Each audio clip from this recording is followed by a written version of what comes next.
Hello, everyone. Can you hear me? Are you there? Can you hear me? Can you hear noises? Mr. Tim Dunn, hello. What on earth? You should be resting. Right, I've plugged myself in. I have the various bits of equipment here. I think everyone can see pictures. I've just poured myself some water so I can be hydrated. It's all happening, everyone. Hello, hello. Right. We don't have a guest, so there's no like preamble, and I don't have an excuse to just sort of witter on. Without further ado, basically, what time is it? 19:01. Everyone can hear me. There's lots of people here saying hello. Oh, it's lovely to see you all. What a day it's been. I've just been doom scrolling and generally.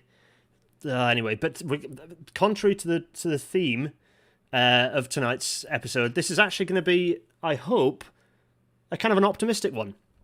I really hope it is. So, this is all about, today's is going to be really audience participation-y, I hope. It's going to be harking back to the original days of RailNatter, where it was just me, just me with the webcam on my face the whole time. Big face from start to finish.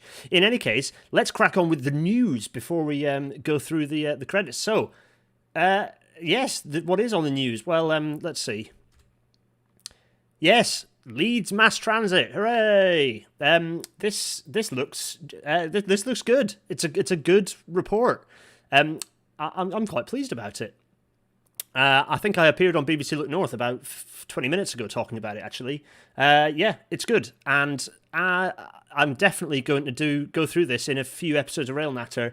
And do a page turn of the document behind this. I'm hoping that I can get a PDF of it, because at the moment it's on a funny HTML5 sort of hosted thing. In fact, it's here. It looks like this. Here it is. It's nice. It's a good document. Look at the pages turning. Isn't that snazzy? But look, it's growth and boost. Yeah, blah blah blah. Tackle climate emergency is up there, and this is good, and this is good, and so on. It's good. It's actually good. Lots of good things. We'll do a proper page turn of it. But for now, it's good. I'm pleased with it. So so I'm pleased about that. That's good news. Less good news. East West Rail.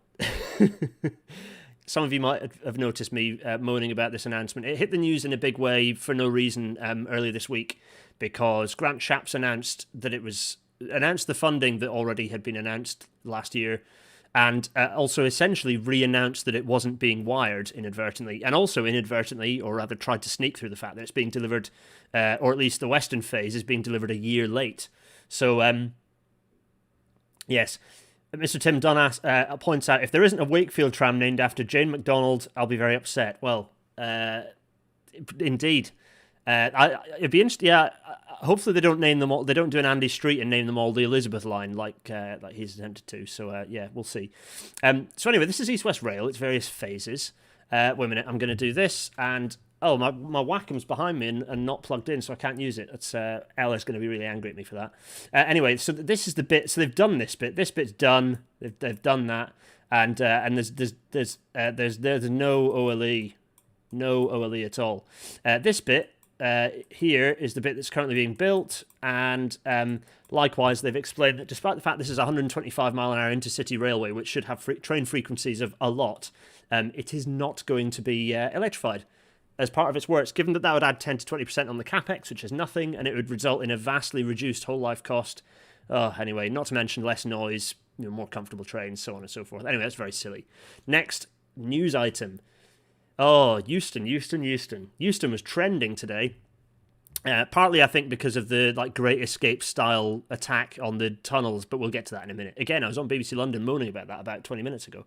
So, yeah, Euston, basically, TfL have rejected. The Department for Transport have gone, no, it's not real, it's not a thing. But in the TfL, so the Transport for London meeting minutes for next Wednesday, they point out that the Department for Transport have been asking High Speed 2 to look at de-scoping options for Euston, so reducing the number of platforms. And essentially, if for every platform you reduce, you're not just reducing resiliency, but essentially the simple way to look at it is you're not every platform you take out, you're also taking out a destination that HS2 can serve.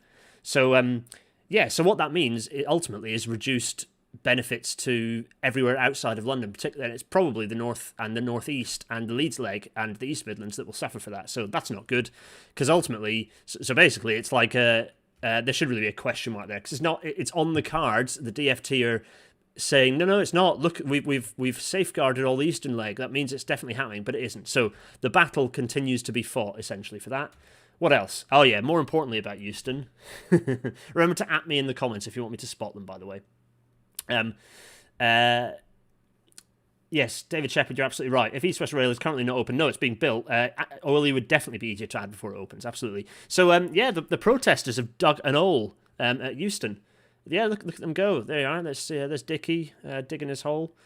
Yeah, they've dug a hole. There's no idea how deep, how big this thing is. They passed the BBC camera down and then pretended that it went further than it did. So they've dug a bit of a hole large enough that Larch Maxi in a sleeping bag can fit in it, and probably not much larger. But in any case, that's a protest maneuver that dates back from swampy times, but they're applying it to rail because that's how successful the right-wing IEA and TPA have been at making HS2 get treated like a big road project rather than a new railway. Anyway, so that's happening. Lots of funny pictures of that. I think they all mostly got kicked out today, actually.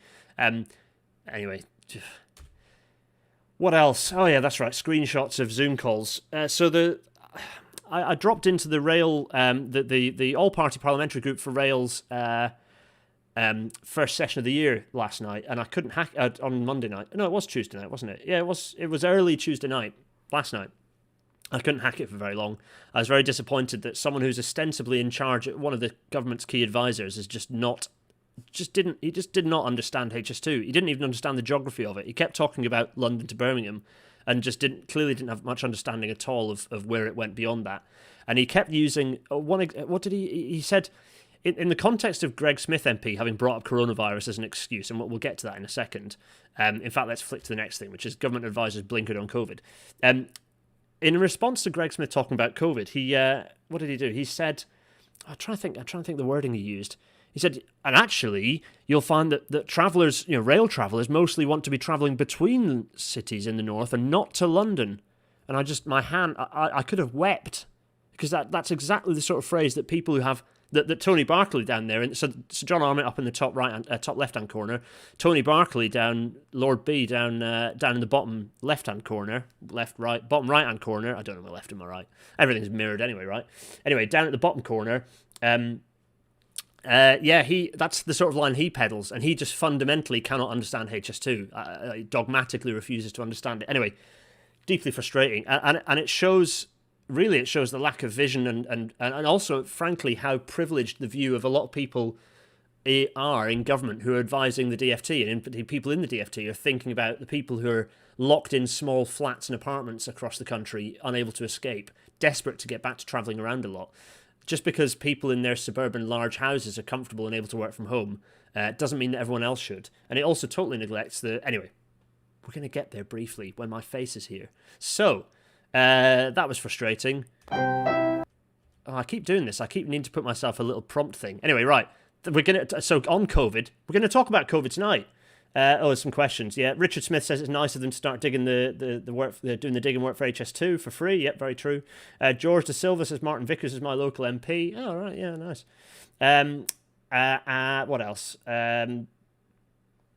Could tell it's bad if Tony Barclay was there. Absolutely, Eurostar Lover 009. Richard Smith, I would be utterly astounded if all four people on the screen don't own cars and use them for 99.9% of trips. I couldn't possibly comment on such a thing. In any case, yeah, I think Martin Vickers is pro HS2. In any case, without further ado, let's talk about it. Line up your questions. Start chucking questions at me about COVID. It's happening. So, let's get cracking for tonight's episode of Rail Natter. Hopefully it's going to be an optimistic one from here on in. Hooray!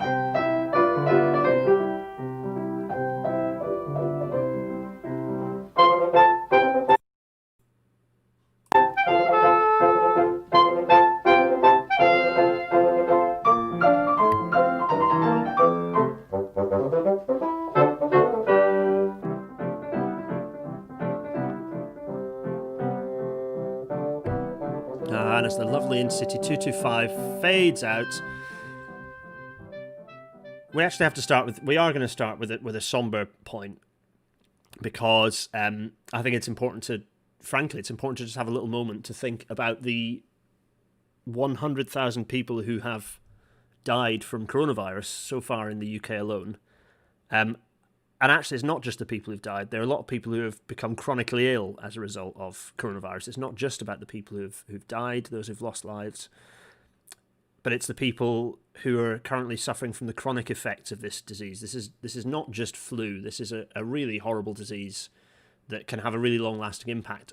Just because you're young does not mean you can escape from this, frankly. I have a young friend. I was at their wedding at the start of last year. They still have chronic condition associated with coronavirus, long COVID, as a lot of people call it. So this is not just about the deaths. There are hundreds and hundreds of thousands of people who have been impacted by this disease, either directly or indirectly. And I think it's worth just having a moment to just think of them and think of the impact on their lives, and think about the choices we can make to kind of respect or I don't know, at least not let the horrendous suffering be entirely in vain, and perhaps learn something as a country. That's if nothing else, that's all we can do, is at least attempt to learn something. But I promise we are going to look forwards and more optimistically from here on in.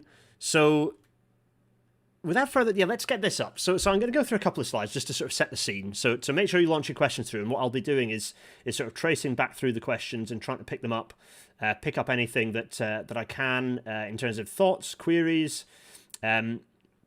Yes, I think I've popped up on BBC London about the clips. Yeah, so I want you to send me ideas for how we get people back onto the railways. I want you to send me thoughts on what's happening in Europe. I want to find out, there are lots of international viewers, so tell us what's happening in your area, in your part of the world, in terms of bringing people back onto rail. There are lots of parts of the world, well, pretty much everywhere outside of the UK is doing better than we are, and there are lots of parts of the world that are resuming normality to an extent, far more than we are in the UK with our continued lockdown. So what's happening in terms of public transport?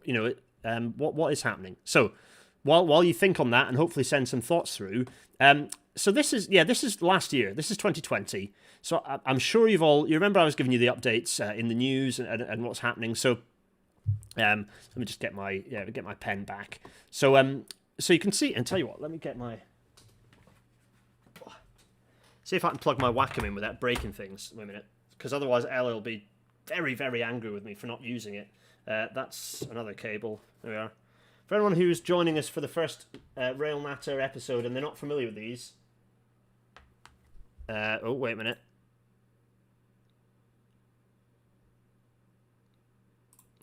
You still... Oh. Don't worry, everyone. That's fine. Is everyone still there? I accidentally just pushed the USB cable into the off button.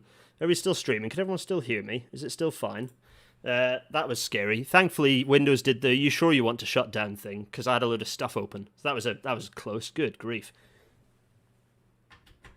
There we are. I've plugged the USB in. There we are. Good. And press this and make that plugged in there. Thing is, the irony is, I'm going to need this for about 3 minutes, and then it's here. Because everyone's still hear me? There we are. I'm drawing. There we are. So I'm not going to need this for very long. Oh, good grief. And I'm just watching the concurrent viewers drop down after that, going, "Oh God, this is not the show that I thought this was going to be." Oh, I tell you what, let's bring my little face in. Hello, I'm up in the top corner. Hello, everyone. Hello. Oh, it's a bit more dynamic now. There's movement. It's me with my sweaty head. Very, very pink with my lighting. Anyway, let's not worry too much about that. That just makes things even more bleached out. It's fine. Everything's good. So. Bjarne is pointing out some good stuff. We're going to talk about the Belgian 12-ticket carnet soon, because I think that's brilliant, and we really need to do it. So, where are we? We're down here. So you can see we've got these traces here. The green one is for cycling, and the red one is all road vehicles. So that's like cars and HGVs. Pink is bus services, but just not TfL. And then national rail services are in blue. Here are national rail services. So there are some things I've excluded, like I've excluded underground from this because it just makes it's just a bit more messy, and I thought I'd pick out the kind of the five, what is that, 1, 2, 3, 4 most salient traces. The cycling one is actually a moving 7-day average, so in very faint you can see that there's like these spiky bits here, because the cycling thing's a lot more of a dynamic. It sort of moves around a lot more. So I thought, so I've added these yellow things in that show what's happening. I thought to start off, we'd spend sort of 2 or 3 minutes talking about how the year went for transport, and why everyone's going on, no one uses rail anymore. It's worth reminding ourselves why that is. So we had the announcement of a national lockdown, and you can see people had already started. So before the national lockdown had happened, in this sort of period here, people had already started reducing the amount they were travelling around.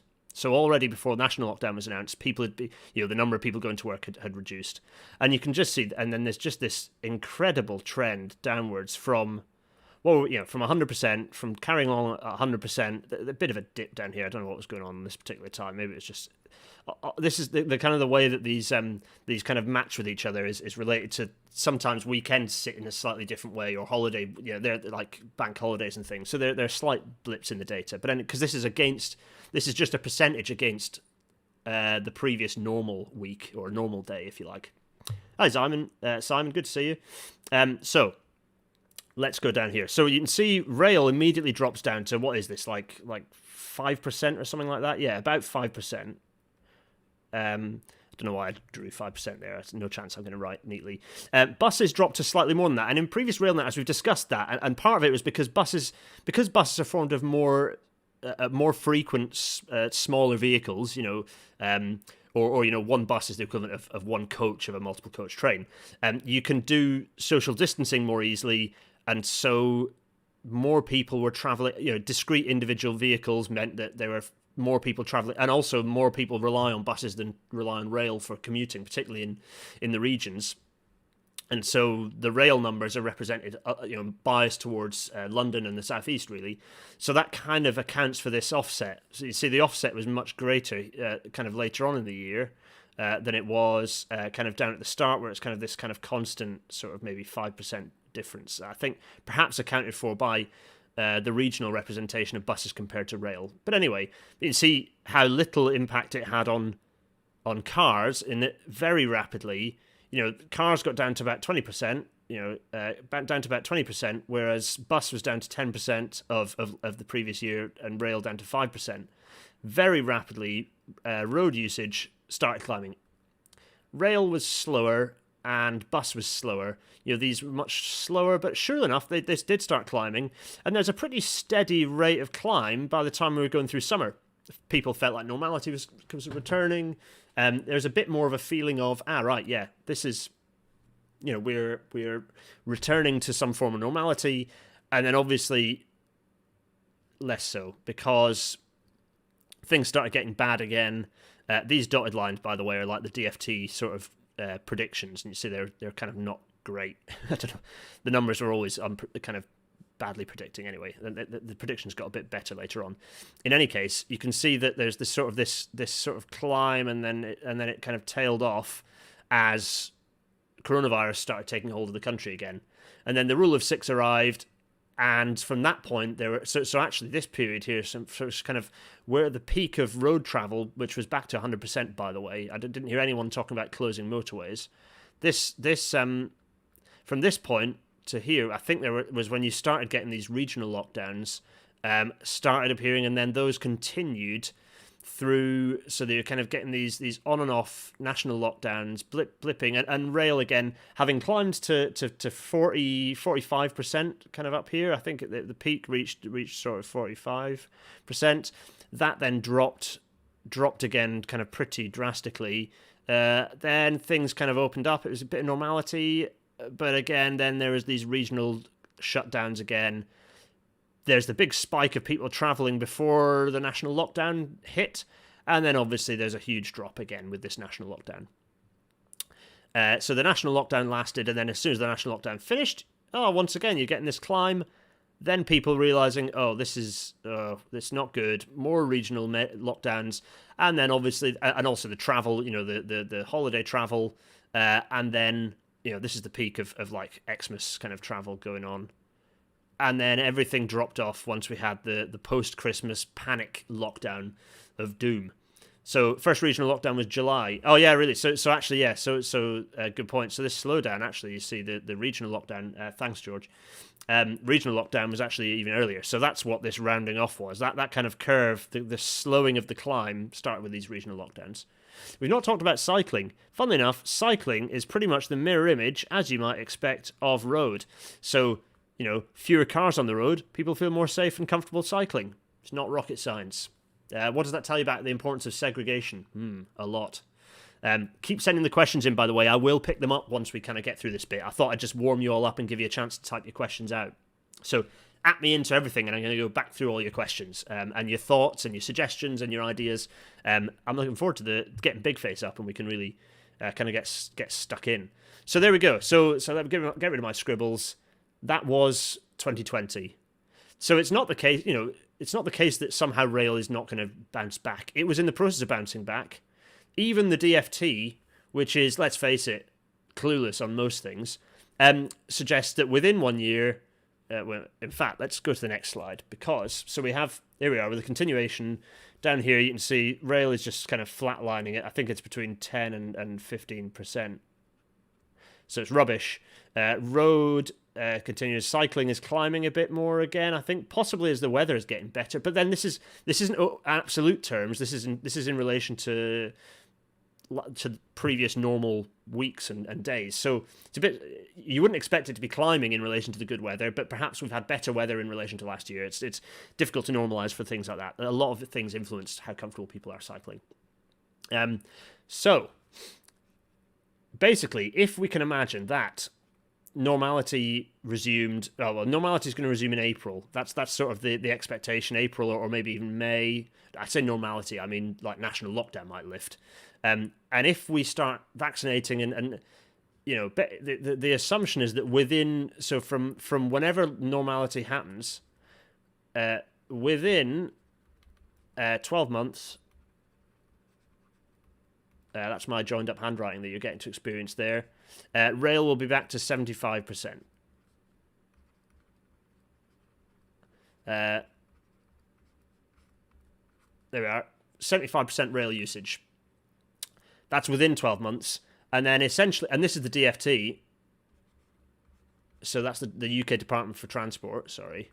And then their very pessimistic logic is within 5 years, you'll have normality again. So, I mean, that's pretty pessimistic in my eyes and just shows how much they haven't got a clue what they're doing. Because, climate change.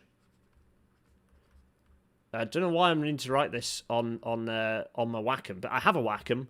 I'm just gonna, as ever, let's just write Ella's name here because Ella convinced me to get it. Anyway, so that's the pessimistic. That's kind of the pessimistic view of the DFT. So that means like climbing from here. So let's say normality sort of resumes in June and we're still at 10%. That means that like by June 2022, so you're going to see a kind of a rate of climbing kind of like maybe like this, which is strange because that is slower. It's about the rate. Actually, it would be slower than that. That's probably about double. It'd be more like that, which is so if they're at 10%, then it'd be more like kind of this. And what's weird about that is that that's slower than the pickup rate was last year. I don't see any reason for that. I don't see why they haven't sort of assumed this rate of growth again. Anyway, that's their assumption. That's the DFT's prediction. Yeah, good. Sir Cora is saying normality equals previous 100% or with growth as if COVID did not happen. I think basically that they're making a variety of assumptions. They don't expect growth to resume as it did. Which doesn't make any sense. It just sort of it just imagines that the world has been radically changed for some reason, which it hasn't actually, and we'll get to that. But also it seems to neglect the fact that we need to be, we'll talk about that momentarily actually, but people are forgetting the fact that we need to double rail's capacity by the middle of the year and move people from road onto it. So if we incite policy that's going to drive people onto rail, then that growth is going to accelerate. There needs to be a massive coordinated effort to bring people away from roads and onto the rail.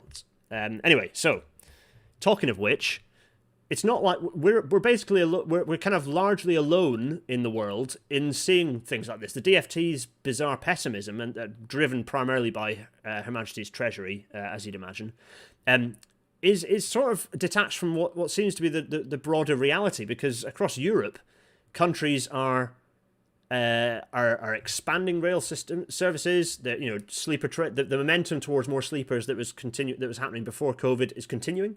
People want to travel more by rail. Actually, COVID is accelerating the interest in moving from air to rail, because air is useless and horrible as an experience. Flying is horrible as an experience in relation to COVID. Because, you know, airlines are still enforcing, you know, you have to pay extra to sit next to your buddy. They're kind of have. I flew with Wizz Air once once last year, and it was just over to Serbia to see family, and it was just a rubbish experience, and it was awful, absolutely dismal. No precautions, no one cared. Presumably everyone got it afterwards. Just not very nice at all. So this is a really interesting report by UBS.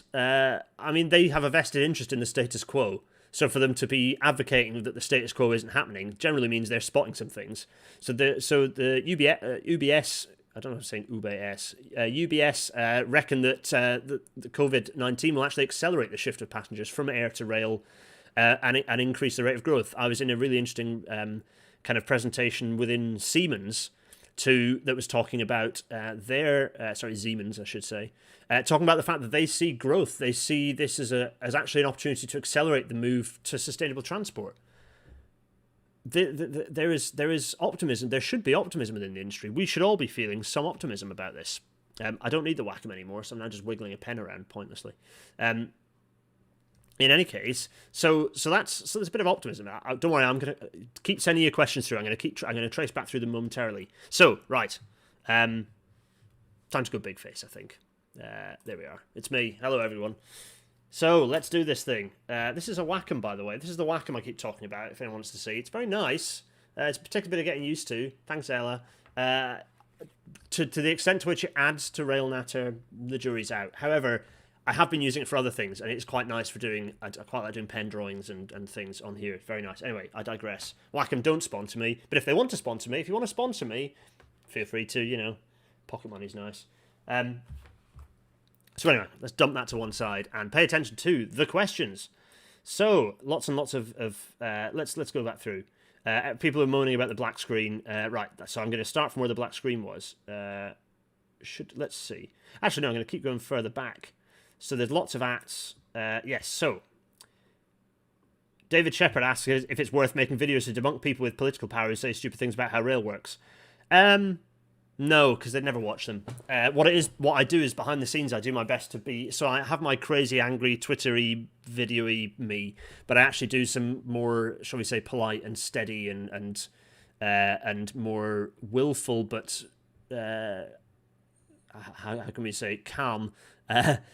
Lobbying behind the scenes whenever I can. So I do things like speak to MPs, opposition MPs, and kind of explain to them what I hope, my hopes, and how things work. Provide them information that makes their jobs a bit easier. I input into kind of consultations and do that sort of thing. And write to your MP as well. It's always a good thing. So the best thing everyone can do is write to their MPs. Best thing they can do. Anyway, so no, the videos wouldn't be that helpful. George De Silva asks, will rail recover to pre-pandemic levels? Will commuting return ever? Well, that is the question. Will rail recover to pre-pandemic levels? Yes, it absolutely will. It's just a matter of how quickly we can get it to resume its growth pattern. Frankly, COVID is actually still just a short-term trend. The impact to rail has been significant, but that's because everyone's been told to stay at home. Huge numbers of people have been furloughed. Lots of people have been told to work from home and will not be doing so when they're able to return to work. I will be returning to work as much full-time as I possibly can. But what it has enabled... So the first question is, yes, it absolutely will recover to pre-pandemic levels. The second, will commuting return ever? Yes, definitely. This is not, funnily enough, the stuff that COVID has resulted in is not a new trend particularly. Transport has been moving away from the traditional commuting model for a very long time, certainly in the UK and elsewhere. People are travelling longer distances, but fewer, but at different times of the day. So you'll find people are traveling more to different meetings around, or they're kind of commuting at a different time of the day. But also so that's in London and people coming in and out of London. But in the regions, rail commuting was climbing very steeply, and it will continue to do so once everyone's vaccinated and some form of. There's not going to be a single moment where we all think, oh, that's COVID done, hooray! It's going to be a long drawn out process that. And we've got variants and we've got vaccinations that'll still take a while. Government's still umming and ahhing over whether it's actually going to vaccinate everyone at all anyway. There's all this stuff that's just going to drag on and internationally until it's eradicated globally, and chances are we'll need to have annual vaccinations from it anyway. So blah blah blah blah blah, loop and loop. And YouTube's because I mentioned COVID, YouTube's put a flag on this saying read COVID information. Don't pay any attention to my immunology advice. I'm not going to give any. This isn't what that's about. This is going to be a video about transport and rail particularly. So get your information, your proper information from proper credible sources. This isn't Infowars. Anyway, so I just shouted very loudly into the mic, which has deafened everyone. Will commuting return every year? Absolutely will. Yeah. And actually, you might find people are traveling. Flexibility. That this is one bright thing of this is it's shown there are a few positives to take from COVID, things that we as a society have learned. And one of them, remind me to tell you what the other one is later if I forget. In fact, I'll do them both now and I'll maybe come back to them. The first one is that we know that big change can happen very quickly. So government furloughing people and paying for their furlough is a huge radical thing. Climate change is a crisis that requires that sort of level of response. So we know that government can do things when it feels that it has to, when it feels the heat. It's just a case of understanding how to apply that heat. Number two, the ability for flexible working and showing that can work, so long as people have the choice that's not inflicted, does mean that people might choose to live further away and actually want to commute further. And if we're not going to get those people driving, we need to enable that by public transport. So they might travel into the office 3 times a week, say. But it means that in not having, they don't mind a commute that's maybe 10 or 15% or even 20% longer if they're not doing it every day. So it's an opportunity. It's actually an opportunity. Thanks, George. Good questions. Good leading questions. Altfish Mike. A good way to promote travel would be to add 12 months to the end date of all travel cards. Not used mine since March 20th. Yep, absolutely agree with that. It's completely barking mad that ATOC haven't, or the RDG haven't. Well, I think it's out of their purview, to be honest. The DFT and HMT should just fund that. It's just such cheap. It's just pennies. It's just trivial money compared to the dip into, the dip into the national debt. That it's not a debt. Let's not think about it like that. This is the time to grow the deficit and grow the national and kind of expand the debt burden. Is in a crisis. This is a crisis, and compared to furlough and the amount that's being spent in the railways in general, frankly, to keep them moving. Extending everyone's everyone's rail cards by a year is just an absolute no-brainer. Just do it. So that's a good suggestion, Altfish Mike.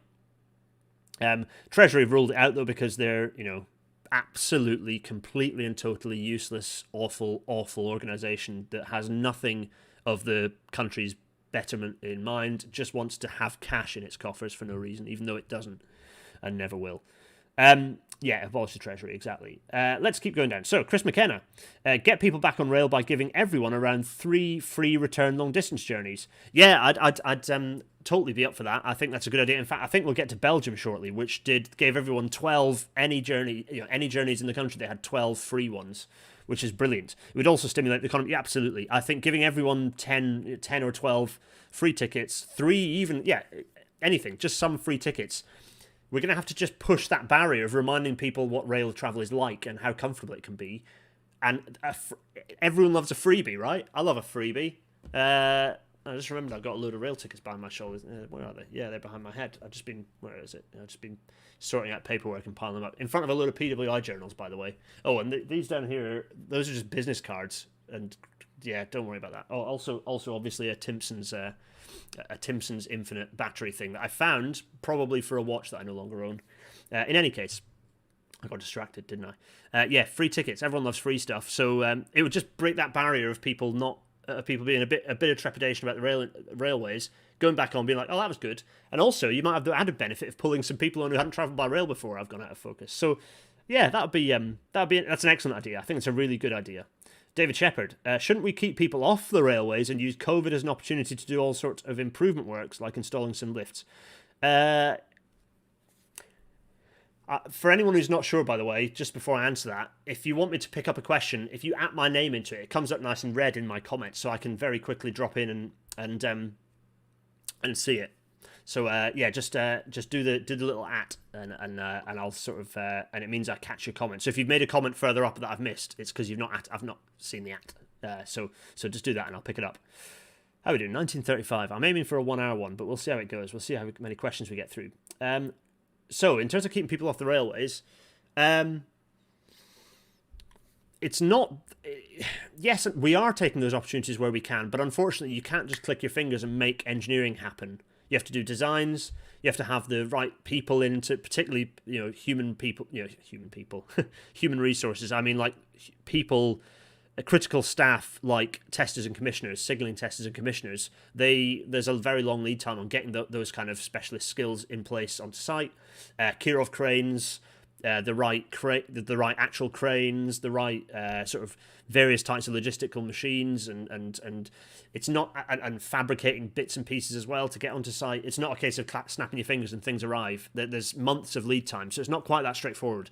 So and also rearranging plans can have actually the mesh of different planned upgrade works, certainly in terms of renewals and sort of minor upgrades and sort of moderately sized upgrades, all interact with each other. So mucking around with that has the potential to have a negative consequence on, one renewal has a knock-on effect on other. One signaling renewal might well have a knock-on effect on other upgrades. So actually, I'm less sure of that. I think it's probably for the best that we up the momentum, take it where we can, where there's a no regret project that we know we can accelerate and get on with, and there have been changes. Warrington, I think, took advantage of the closure to have a more rapid. I think there was a change to the program to make the most of it. That is happening where it can, but no, we shouldn't close the railway. We don't want to unduly push people off the railway for longer than we possibly need to for COVID. I'm going to keep going down. Oh, everyone's seen the black screen. There we are. We're back though. It's fine. I like that you have a bookmarks folder called N-Gauge. Oh, did you see? Oh, yeah. Oh, everyone saw my bookmarks. Was that there? Oh, yeah, that's right, because you'll have seen it when it flashed up, and yeah. Don't worry about that. What else? Well, there's nothing sorted in there. It's just my various folders. Everyone's going to be screenshotting that and working out what on earth I get up to. Yeah, it's fine. Anyway, I get distracted.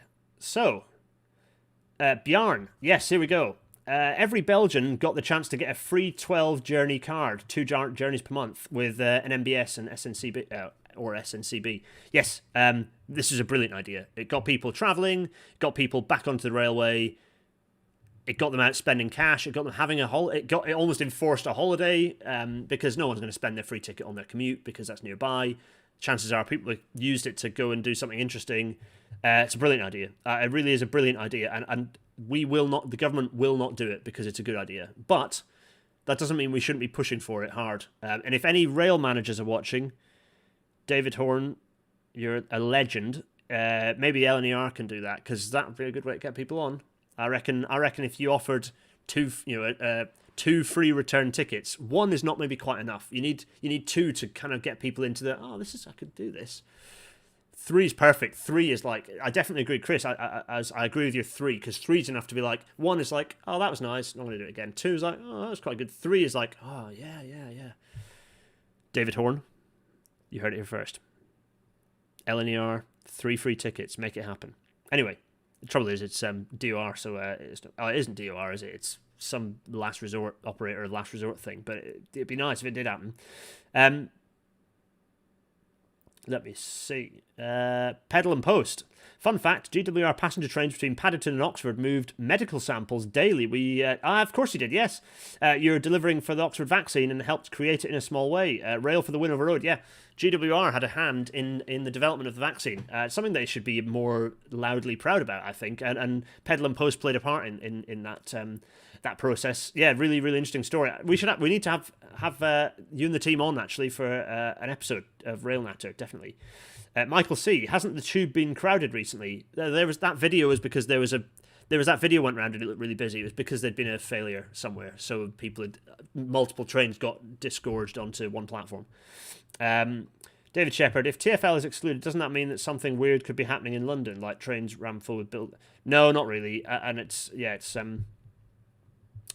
Yeah, don't worry too much about the London numbers. It's basically matches. There are a lot of different regional variations. I've been keeping an eye on the West Midlands numbers and the Manchester numbers. They're separate. Oh yeah, my ink color is really difficult to see. I'm sorry, Lewis Cott. That's not great. George saying first reading lockdown was July. Where are we? Yes, Jamie Haswell. What does the future hold for open access operators? Could you see LNER taking over GC and HT? It's my personal opinion that much as I love the teams and the things that have been happening at GC and HT, the East Coast Mainline's too busy for open access operators to function. I think those should be LNER services. However, I don't think that necessarily will happen. It kind of depends on the outcome of Williams. Whenever so Williams' review is supposed to be now. They've changed again. They've said it's going to be published in Easter. I think Chris Eaton Harris has said. When I'm seeing him on Monday, so I might ask him when I'll cheekily ask him when he reckons it's what the publication date will be and see if he says anything. I bet he'd just say I refuse to be drawn. In any case, what does the future hold for open access operators? Yeah. Up in the air, really. Obviously, they aren't getting the support that they need in comparison to, I don't think they've got any support, or they certainly haven't got the support that the rest of the rail network has got, despite the open access operators arguably being the only successful thing that came out of the franchise system was the open access operators, ironically enough. And they've been left to rot by government. Anyway, there we are. We just can't have nice things. David Shepherd again is asking, do you have any stats on the ages of passengers who use the railway? At some point I'll do a statistical breakdown episode because it's interesting looking at trends, and I'm going to do an episode on the famous people started using the railway more after privatisation graph. It doesn't say that actually, but I'm going to do one about railway trends, and maybe we'll look at ages, but it's quite difficult to pull out stats on that. I think if you Google it, there are some interesting statistical figures. The National Passenger Survey, I think the NPS, or the National Transport Survey now, it's not just passengers, I think goes into by passenger focus. That transport focus, I keep forgetting, they've changed the name, they do all transport now, not just rail. They go into some of those stats. Worth having a look at that.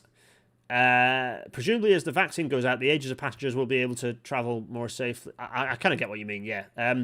Altfish Mike, I don't want to diss cycling, but isn't the drop seasonal, i.e. the colder, wetter weather? No, because that's not that's as I was saying earlier, it's not an absolute figure. Those are relative to last year, so you'd expect a bit of give and take on the difference in weather, but actually last year's summer wasn't. The year before summer wasn't too bad, was it? So no, by and large, it's a difference in many more people cycled last year than they did the year before. Many more. Let's see. Jack Pickford. Do you think that rolling stock will reconfigure towards compartments instead of open plan seating? No, I don't. Partly because it's massively expensive to do that, really complicated, and also because frankly it's kind of the risk from being inside trains isn't really that much. It's much less than being in for longer distance journeys potentially, but actually you might, if you're in a compartment sharing with someone, it's worse than if you're in an open coach with aircon. Frankly, it's not that risk. I just don't think it justifies that level of disruption and potential risk to, that we have a bad enough time procuring rolling stock in this country. Reconfiguring it is just another risk on top of that. No, and there's a reason we have trains that don't have compartments. Generally open plan is a bit nicer and more flexible anyway. Let's keep going. So, hello to Tim Ball. Hello to everyone who's joined. David, Tim, and Tim Ballum and Richard, everyone who's joined. It's lovely to see you all. There's a huge number of people watching, actually. 115 of you all watching just now. It's very nice to see you all. I'm going to keep travelling down. Keep adding your thoughts and comments on the future. It's interesting to kind of unpick them, really. I'll basically just any thoughts you have, I'll try and pick them up. I might miss something, and you can just tweet me later, and I'll try and answer it there. Yes, it's an excuse to start getting cross-channel freight containerized and the creation of a network of intermodal transfer stations. Well, ideally, yeah. We need to be pushing rail freight in a big way. Rail freight's been one of the success stories, actually. I in my rage quit of last night's APPG rail session, I missed Maggie Simpson talking about freight, which was a mistake because she's brilliant. I need to get Maggie on, actually. She's one of my absolute inspiration in rail. She's one of my rail heroes. Her vision for what the capability of freight is, her pragmatism as well. She's not as much of an idealist as me. She's much more of a pragmatist. I like to think that I have pragmatic. Well, when I'm off camera or not tweeting, I like to think I'm a bit more of a pragmatist. But she really embodies that in a really positive way. And her yeah, she's really good on freight. I need to get her on and just talk. I just need to find her. It's difficult to just say, Maggie, just talk about freight. I need to think of a more like packaged up sort of theme. But she's brilliant. We'll get Maggie on to talk about freight. What else? Let's see. Sokorot is saying, oh yeah, you asked that already. We saw that. Yes. Richard Smith says that 5 years to normality feels absurdly pessimistic. Yeah, it really is. Given that we've got normality on public transport systems happening across Europe, given bits of regional lockdown still in various parts of Europe, let alone in places like South Korea, Japan, New Zealand. Yeah, I know. Bonkers. David Shepherd, people losing their jobs due to the government letting companies go bust will reduce rail passengers. Why? Those people need to get new jobs. So yes, it might result in some reductions in rail travel, but that shouldn't mean that we then contract the service. We shouldn't be assuming that those people are now just lost to the world. They're going to get new jobs. They're going to need. Actually, and I said this in. I was in a. Oh, I should have put an advert for that in later. I've forgotten to. I was on a thing called Construction Cast this morning. Just like a nice 45-minute session with a few really top people and me. I don't know why I was in it, but I was talking about HS2, but also COVID and coronavirus and East West Rail, and I made the point that actually you might find that given the shake-up of the job market, people are having to choose to travel a bit further as a result of the changing shape of the job market. So people might end up traveling more by rail and by public transport generally than they did before. So to make assumptions that there's a need to contract rail capacity is just doolally. Not least the fact that it just completely ignores this need to remember 90%, or before COVID it was around 88. It's probably a bit more now. 90% of people and things move by road in this country, and the largest source of greenhouse gas emissions in this country is road transport. It is transport, but it's road transport primarily. The only way to do that is not EVs don't solve all the other problems with transport. It's by shifting people towards public transport, towards sustainable transport, towards better buses and trains, and in turn people then will choose to walk and cycle at either end of their journey as well. Eurostar Lover 009, the French are using their TGV trains as ambulances to transport COVID patients. Yeah, I saw that. In fact, I think it was almost like hospital trains. I think, did the museum tweet about that? Because they still have their hospital, or they had their hospital train exhibition, which is very interesting. Let's keep going down through here. Chris McKenna is saying, I've skipped downwards. Let me see. Bear with me just a second. Lots of lovely questions are coming through. Yes, so, Chris McKenna, you're assuming the UK government is capable of coordinating anything. Absolutely correct. They couldn't organise a piss-up in a brewery. David Clark, we do need to... Jack Pickford, fair enough. Yeah, that's fine. David Clark is saying, is it... David Clark, are you the David Clark, or are you another the David Clark? There is a David Clark, a Rhea David Clark, who's...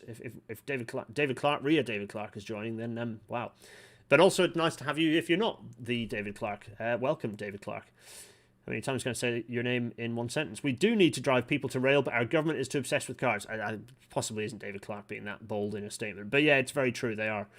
Graham Harris is saying, indeed, especially short-haul air, train travel will grow. That's probably in context of something I said a long time ago. But it makes, agreed. Also, a very pro-rail, pro-green US president in office must help too. That remains to be seen, but so far so good, yeah. Let's keep going down. Anthony Dodds, welcome to a live RailNet for the first time. Pleasure to have you.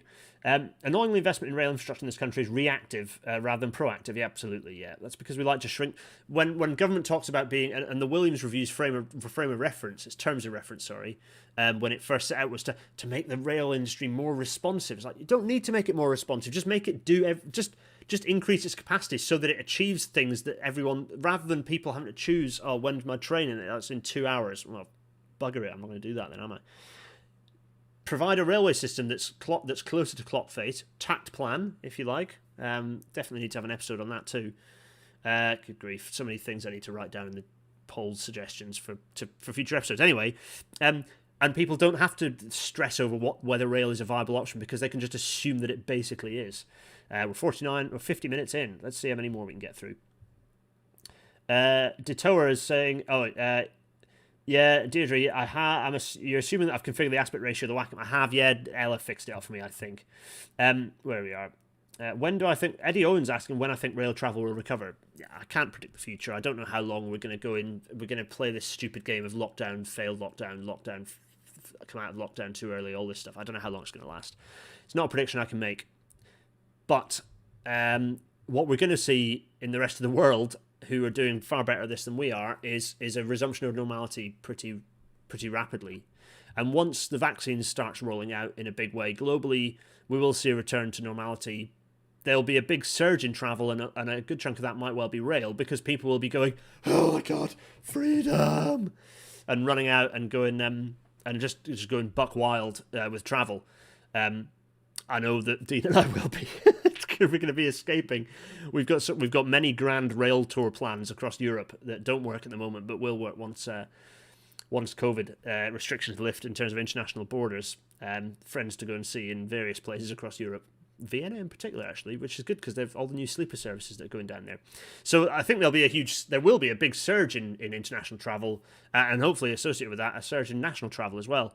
Brexit might mean that a few more people are bouncing around on the inside borders of the coastal borders of the country a bit more. So you might have more rail travel as a result of that. Stevie and Selby. Hello to Stevie and Selby. Has HS2 been predicated on people mostly working remotely in the next 10 years anyway, in which case COVID wouldn't have any impact on passenger numbers by the time it opens? So there's a couple of things for HS2. The first is that the main reason for HS2 is enabling all that local and regional and freight travel anyway.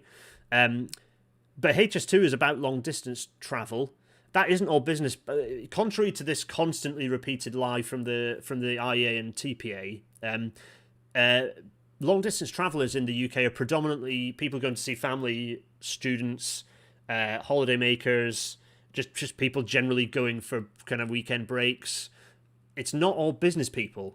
It's just a bit very bizarre. You can get the pie chart of the breakdown of who long distance travellers are. Actually, I think I spotted Pedro J UK. Peter, are you in there? Pete has those and bangs his drum very firmly. That long distance travel is primarily not business travellers.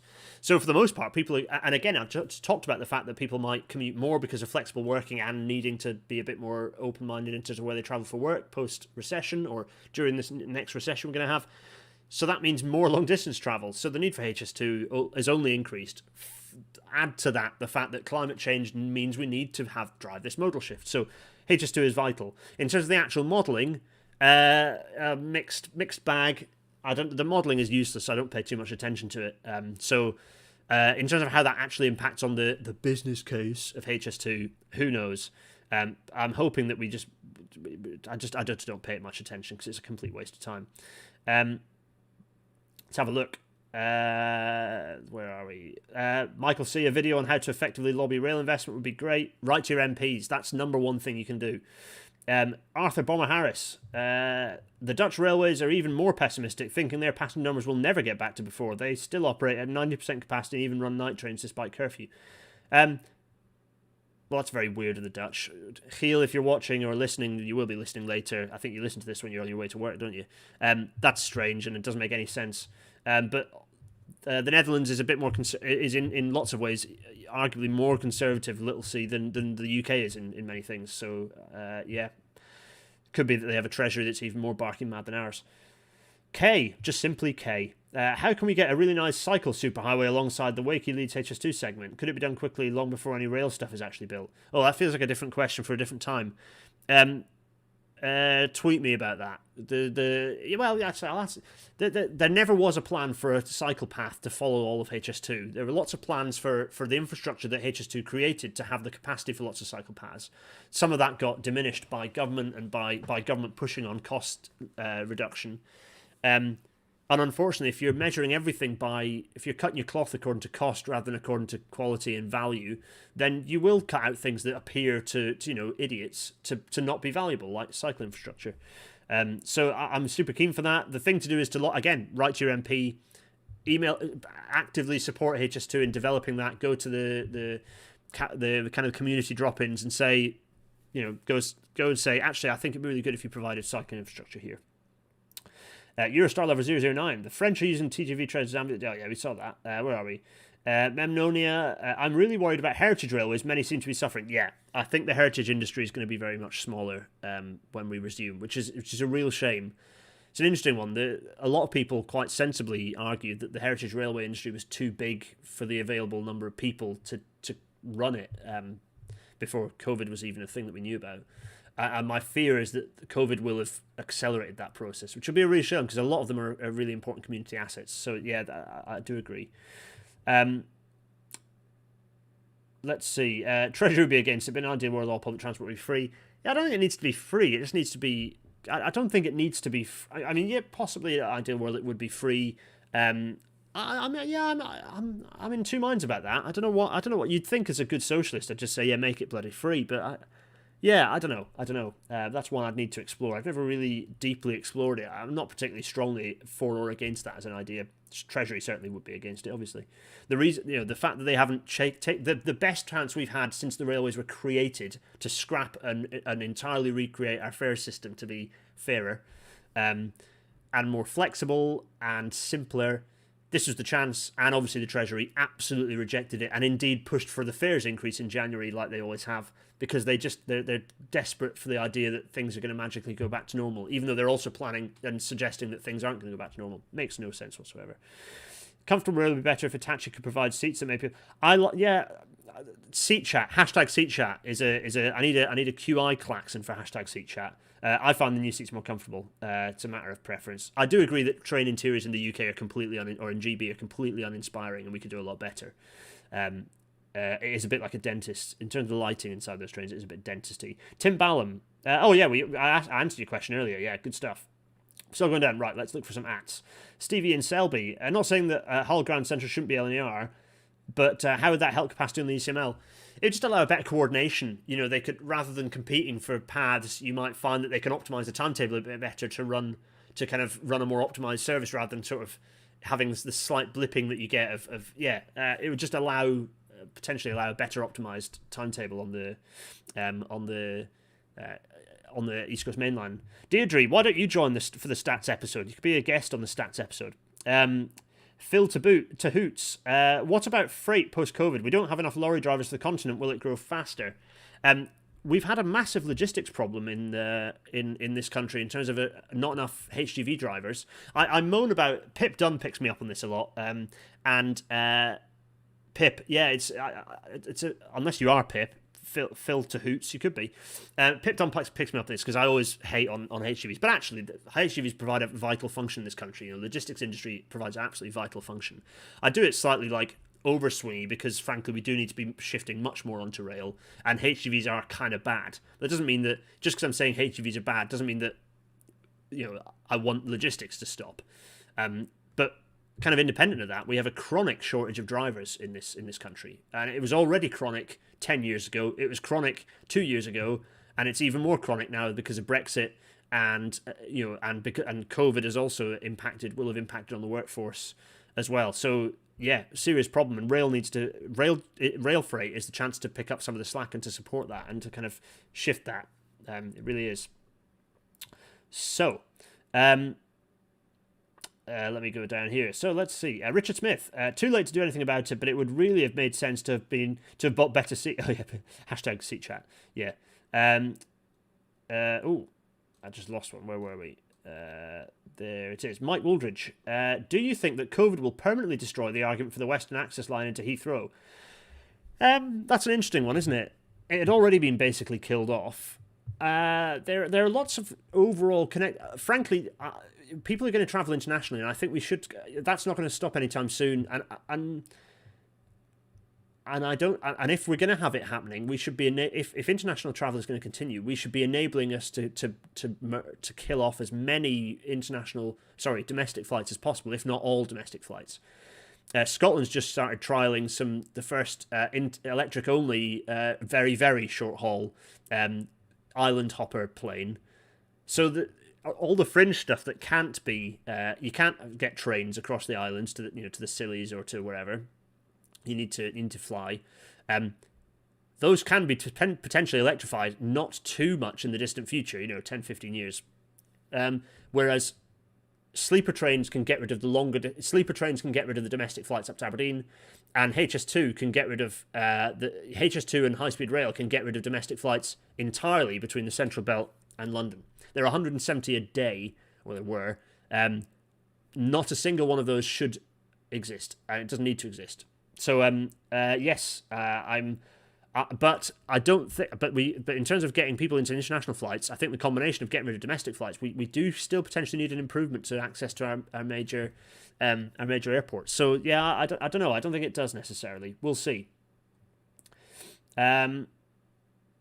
Yes, so let's keep going. Yeah, David, fair point on the comment about people losing jobs was more that there'd be a downward blip that anti-rail folks will argue is proof. Yeah, well, that's very true. Everyone look out for Richard Wellings' wild Twitter timeline. What a place. Absolutely incredible. David Clark is saying, no, I'm not the David Clark. I've come across at least 5 Dave Clarks in the railway. There are actually quite a few Gareths in the railways. Well, in fact, quite a few in York, strangely enough. Big up Gareth Pete. Let's keep going down here. So, Tim Ballant, business fly. Yeah, that's a very good point. Business people fly, although hopefully not for long. People who go on holiday by train are better for the environment than people who fly. It's true. Spend holiday money in the country, therefore to be encouraged. Absolutely, David Shepherd. Yes. Skills gap, whole engineering industry. Yes, yeah, very, very key. One upside of free trains would be that no money would need to be spent on ticket machines. Revenue inspectors are working at ticket prices. Yeah, it's true. It'd be interesting to look at how much of the industry goes into that. Yeah. I mean, it would put a lot of people a job in a lot of sub-parts of the industry. Ancillaries that are kind of not necessarily... Yeah. There are some people who would lose jobs if ticketing became free overnight. Let's just put it that way, which might not be a perfect situation, but... yeah, it's an interesting one to explore, isn't it? It'd be interesting how much admin would just disappear if you got rid of... There are some smaller countries that have done it already, I think. Where was it? Was it was it one of the low countries that did it anyway? Richard Smith, if Brexit... Oh, have I lost... oh, yeah, here we are. I'm at the bottom already. Keep sending your ats in, because there's some fantastic questions. Dave Cardboard. Hello, Dave Cardboard. What do you think of the idea that the rail industry needs to stop focusing on selling travel station to station and start selling travel doorstep to doorstep? Frankly, I think it's a bit of a red herring thing. It's a bit like, no, they don't need to sell that, because it's the job of the transport. It's the job of the Department for Transport to be looking at that. But the rail industry should just get railways working really well. We should stop faffing and worrying about. We should enable better integration with cycle hire schemes, for example. Better integration with bus services, but that requires re-regulation.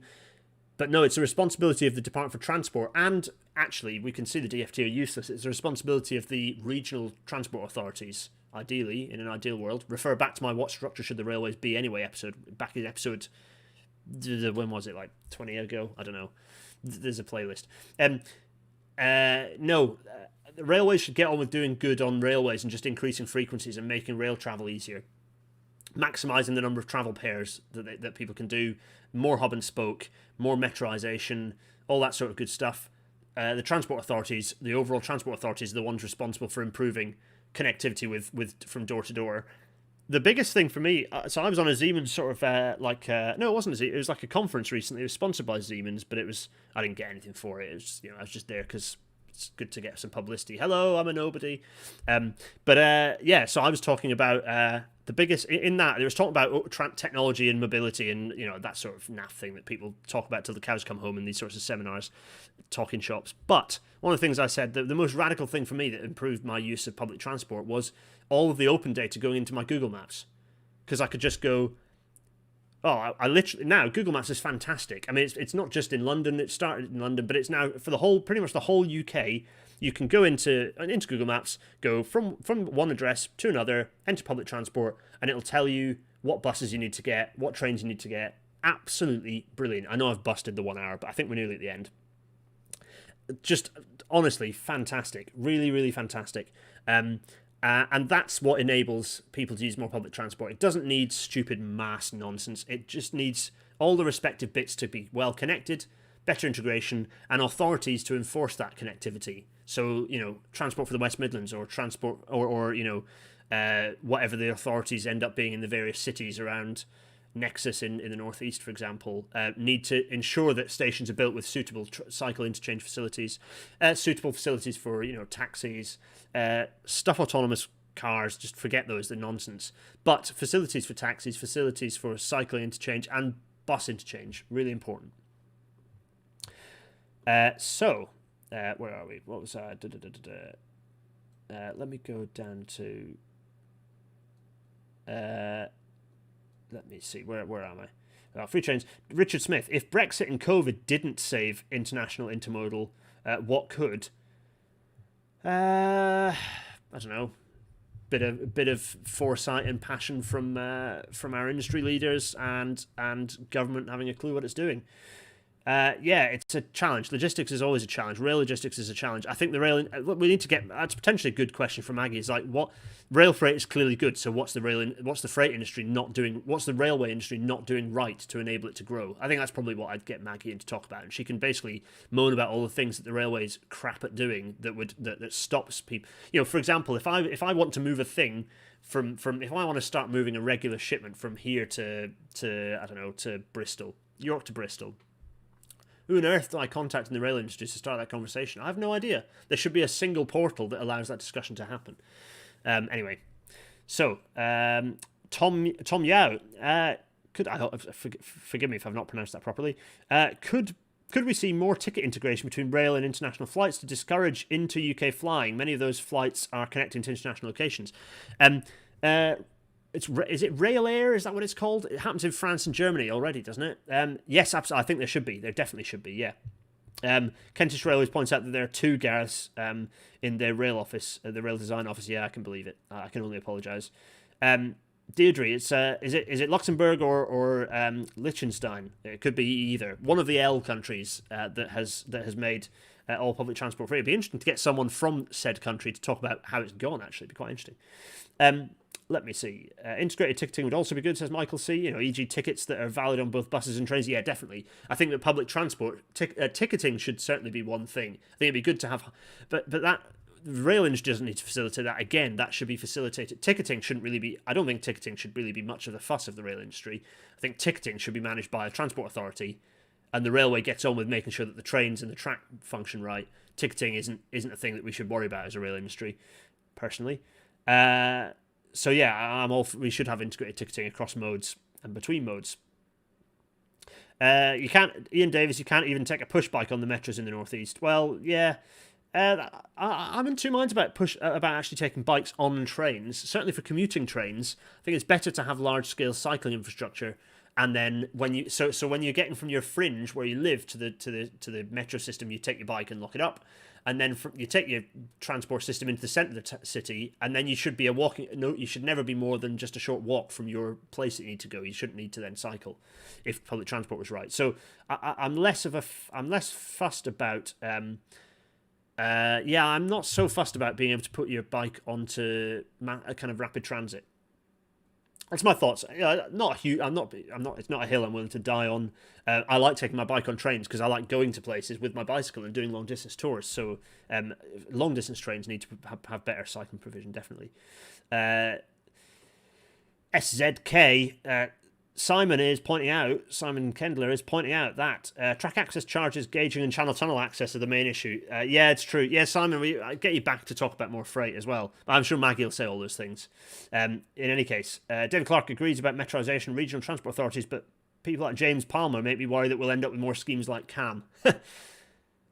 CAM has happened because of the rules about investment that central government has put forward. That's why all of our in mainland Europe, in the majority of sensible countries, they have the regional authorities have they're allowed to raise their own cash and build their own systems.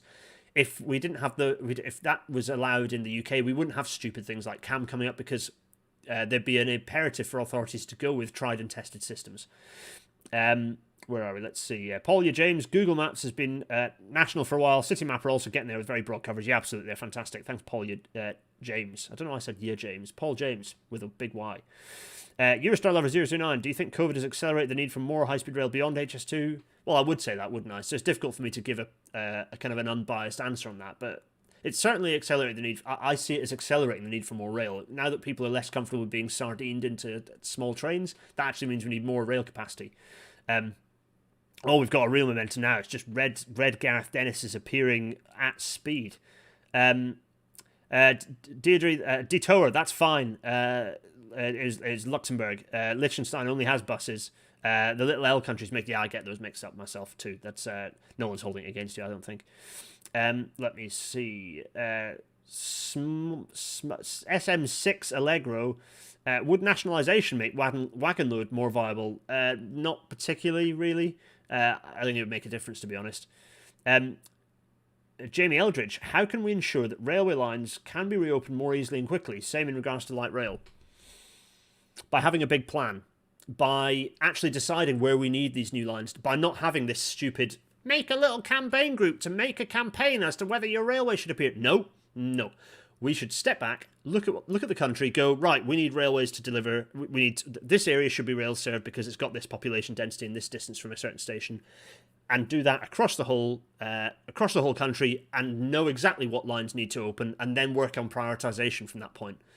So the way we do that is by having a big plan. Watch this space for Permanent Rail Engineering's activities this year.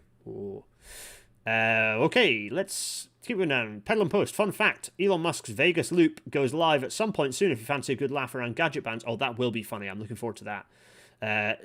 Feel free to at me when that happens because I might miss it to avoid avoiding the doom scrolling. David Shepard. The government needs to take TfL's Oyster card system and reboot it as a transport card that works on every railway line. Blah blah blah. I think it should be done regionally. Actually, it's one of the I'm being pushed further and further towards Tom off of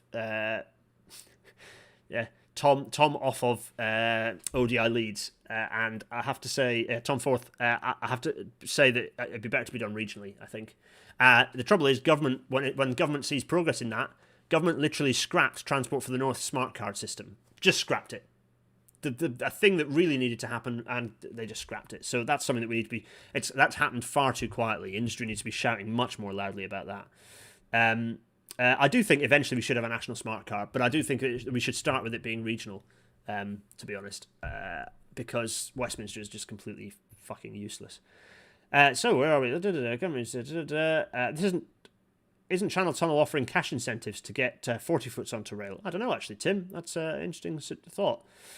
You know who hasn't disliked the video yet? Oh, that's a shame. Yeah, Tom Forth is who I was talking about. Sorry, I was getting lost in...